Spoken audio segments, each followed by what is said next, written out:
और आगे बढ़ रहे हैं, वहीं महायुति और एमवीए में सीट शेयरिंग पर पेच फंसा हुआ है। एमवीए यानी महाविकास अघाड़ी की बात करें तो यहां पर 21 सीटों पर अब तक ऐलान नहीं किया गया है।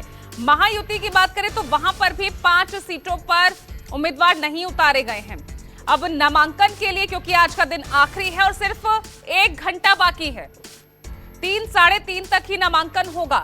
लेकिन अब तक महायुति की बात करें तो 5 सीटों पर कोई उम्मीदवार, कोई ऐलान नहीं हुआ है। और महाविकास अघाड़ी में तो 21 सीटें ऐसी हैं जहां पर पेच फंसा हुआ है।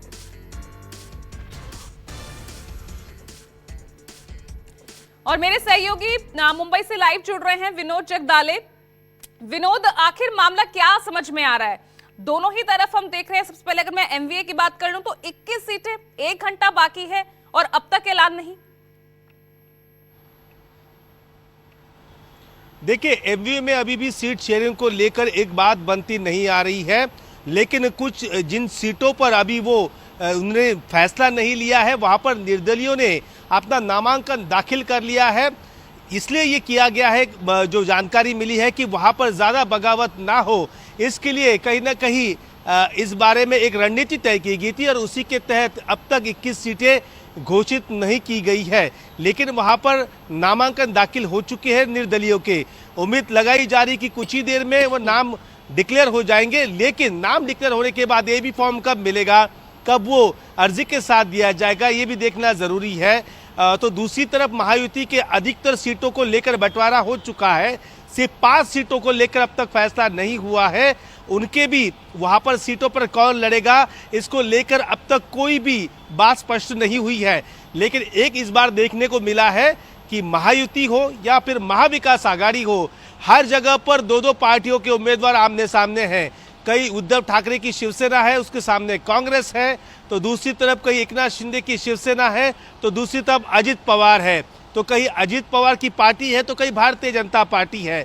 तो इस तरीके की बातें निकलकर सामने आ रही है। देखिए, आज का आखिरी दिन है और 4 तारीख को पूरा जो पिक्चर है वो क्लियर हो जाएगा कि कितने बगावतखोर किसके किसके नाक में दम करने वाले हैं, क्योंकि बगावत करने वालों को रोकना ये सबसे बड़ा चैलेंज वहां पर है। अगर यहां पर बगावत करने वालों ने 1000 से लेकर 25-50 हजार वोट ले लिए, तो उस पार्टी के उम्मीदवार का, जो निर्दलीय जिस पार्टी से ताल्लुकात रखता है या उस विचारधारा का है, उसी पार्टी को वहां पर नुकसान उठाना पड़ सकता है। इस बार हर जगह पर, पश्चिम महाराष्ट्र हो, विदर्भ हो, मराठवाड़ा हो, कोकण महाराष्ट्र हो या फिर उत्तर महाराष्ट्र, 5 प्रांत में इस बार बगावत करने वालों की कमी नहीं है और सभी ने अपने नामांकन वहां पर दाखिल कर लिया। नजर आ रही है, आपस में ही भिड़ते दिख रहे हैं गठबंधन के ही लोग। इधर इस बीच एक और बड़ी खबर आ रही है महाराष्ट्र से, जहां नामांकन का आज आखिरी दिन है। आज दिग्गज लगातार नॉमिनेशन कर रहे हैं। थोड़ी ही देर में वर्ली से मिलिंद देवड़ा भी पर्चा भरेंगे।